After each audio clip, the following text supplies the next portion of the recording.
पत्रकार बांधवांनो, भगिनीनो, आमचे सर्व सहकारी ज्यांची नावं आमचे मित्र विजयराव वडेट्टीवार यांनी घेतलेली आहेत ते सर्व आमच्या विरोधी पक्षाचे सगळे नेते इथे आहेतच. आम्ही का जात नाही चहा पाण्याला त्या संदर्भामध्ये विजयरावांनी अतिशय खुलाशेवर अशा पद्धतीचं आपल्या सर्वांच्या समोर विवेचन केलेलं आहे.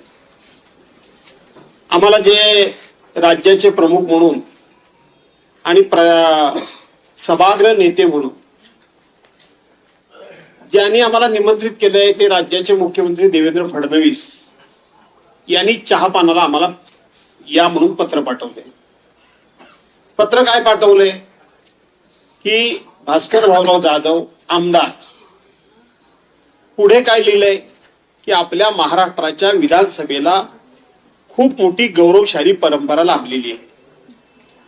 आता ते कुठल्या अधिकारात पत्र पाठवतात, ते कोणत्या कॅपॅसिटीमध्ये आम्हाला पत्र पाठवतात, तर ते राज्याचे प्रमुख म्हणून ते आम्हाला पत्र पाठवतात.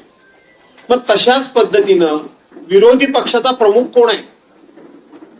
दोन्ही सभागृहाला विरोधी पक्ष नेता नाही आणि आम्ही विरोधी पक्षाला विरोधी पक्ष नेत्यांना आम्ही चहा पानाला बोलवलंय म्हणून सांगायचं आणि विरोधी पक्ष नेता ही दोन्ही पदं खाली ठेवायची, मोकळी ठेवायची. पर्यायानं ही पदं ही शासन निर्मित नाहीत, ही पदं फक्त परंपरेनं पुढे आलेली नाहीत.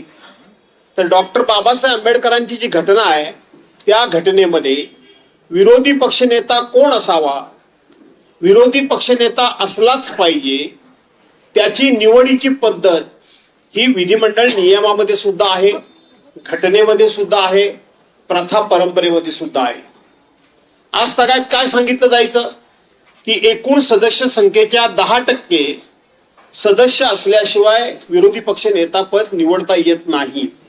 परंतु ते साफ खोटं आहे याचे सगळे पुरावे आम्ही विधिमंडळाला दिले, सचिवांना दिले, अध्यक्षांना दिले आणि त्यांच्याकडून आम्ही लेखी पत्र मागून घेतलं की विरोधी पक्ष नेता निवडीचे नियम आणि कायदेशीर तरतूद काय आहे आम्हाला हे लिखित स्वरूपामध्ये द्या.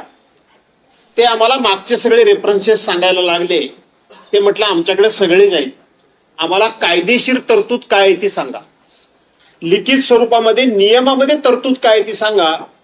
आणि शेवटी सचिवांना, प्रधान सचिवांना पत्र द्यावं लागलं की अशा पद्धतीनं कुठेही सदस्य संख्येची अट विरोधी पक्षनेता निवडी करता नाही, तर ज्या पक्षाचे सदस्य जास्त त्या पक्षाच्या वतीनं, त्या पक्षप्रमुखांच्या वतीनं जे विरोधी पक्ष नेते पदाकरता नाव येईल त्याच्या नावाची घोषणा अध्यक्षांनी करायची. अशा पद्धतीचं त्यांनी उत्तर आम्हाला दिलं.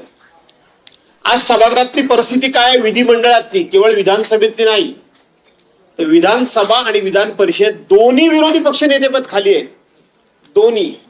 आणि मला असं वाटतं की महाराष्ट्राच्या इतिहासामधली 1936 साली स्थापन झालेल्या विधिमंडळापासूनची आज तागायत ही पहिला असा प्रसंग निर्माण झाला.